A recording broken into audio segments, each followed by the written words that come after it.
King 9 here. I don't think I love the call out of position. I think this guy barrels a lot, so it's kind of like if he's going to be barreling so much, I don't really love a call here. Pre-flop or on the flop. And then the turn comes, and it's just, yeah, I'm not really repping a ton, but it puts his range in a tough spot, because I'm not repping a ton, but it puts his range in a tough spot because he's probably gonna, because he's been raised the button, he's probably not gonna have a ton of, obviously, like, great hands in his range, but if he's got, like, a queen, it's gonna be a lot more frequently a weaker queen than a queen that's gonna be comfortable raising and getting it in.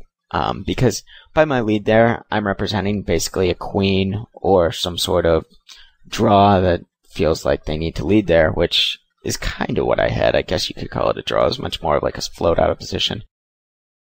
So I think it just puts his range in a tough spot when that queen pairs, but I can't really rely on that every time. I'm thinking probably a check raise or a check fold would be better on that flop with a king 9. I 3-bet there with the aces flop top set, and there just wasn't really a lot to get from that guy. It was kind of like, I hope I can rep kings or queens in these spots, because when I 3-bet, he flats, and then the flop comes down like that, he's just going to be check folding so often.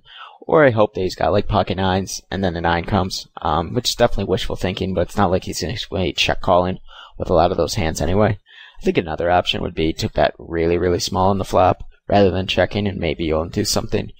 Or maybe he'll feel too silly to fold and just check call, and then you can check some favorable turns and just like raise or river or some sort of fancy line. But I decided to just check and hope that he would just try to rep having like ace queen or something, and he immediately left the table, so I don't think he was going to be doing too much anyway.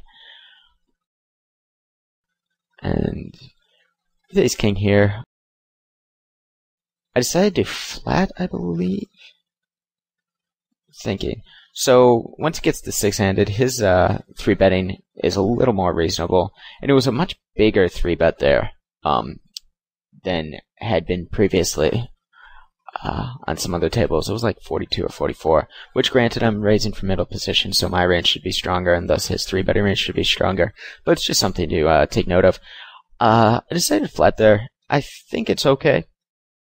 Obviously, it's a little bit more standard to be like 4-bet rushing to get money in with ace-king, but I didn't really see him 3-betting ace-queen to this middle position open, or like some of his like weaker hands that would then like spaz out or something. In that spot, it just felt like when he 3-bets there, he's probably going with it, and I might be able to make a little bit more money if I can get like a favorable flop. In terms of if he barrels off with all of his bluffs on an ace-high board, or if we both have ace-king, and then I can take it away from him in position later.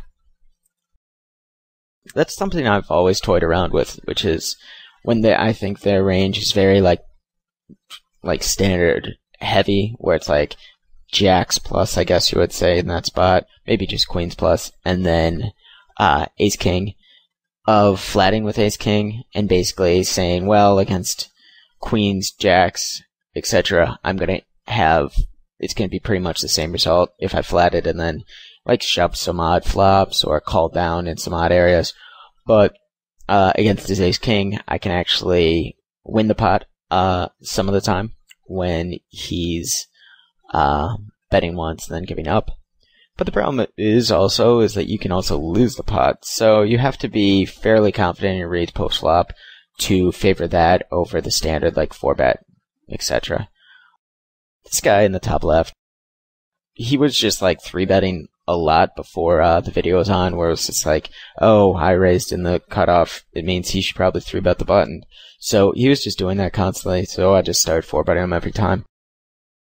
And having that king 9 suit, if he does flat, I obviously have some things that can happen on the flop. And it also, with the king, it blocks his pocket kings and his ace-king, which is nice.